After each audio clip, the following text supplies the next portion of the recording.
La technique du ganglion sentinelle, ça a été un progrès considérable de la chirurgie ciblée. En fonction du résultat, les chirurgiens ils peuvent adapter son geste. Il y a des façons de pouvoir détecter les ganglions sentinelles, que c'est a priori c'est les premiers ganglions de la scène axillaire.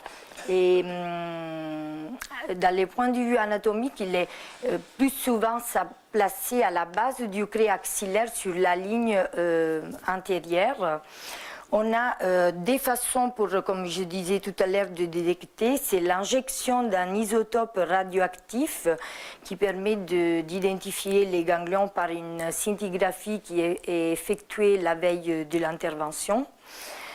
Et les jours de l'intervention, après, on dispose au bloc d'une sonde de détection gamma qui permet de relever les radioisotopes. Aussi avec l'injection d'un colorant bleu qui permet de repérer visuellement les ganglions.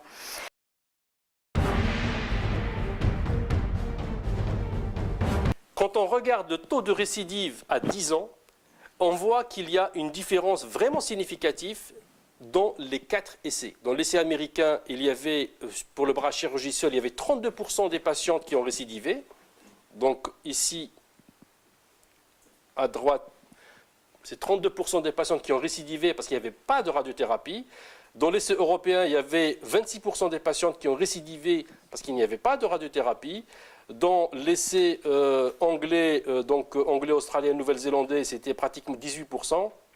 Et dans l'essai suédois, il y avait autour de 22% des patients. Ça veut dire que c'est-à-dire que si on ne fait pas de radiothérapie après une tumorectomie dans un carcinome in situ du sein, le risque de récidive, il est très important. La survie n'est pas modifiée, mais le risque de récidive est très important.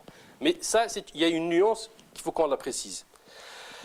Alors pour revenir, pour montrer uniquement sur les 4 essais, qu'on voit que l'essai européen, le bras radiothérapie récidive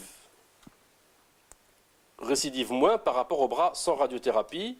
Donc le risque de récidive de 48%, parce que quand on dit récidive, il y a 2 types de récidive. Soit la patiente récidive selon un mode in situ, et là on fait la mastectomie puis on n'en parle plus, mais des fois elle peut récidive selon un mode invasif.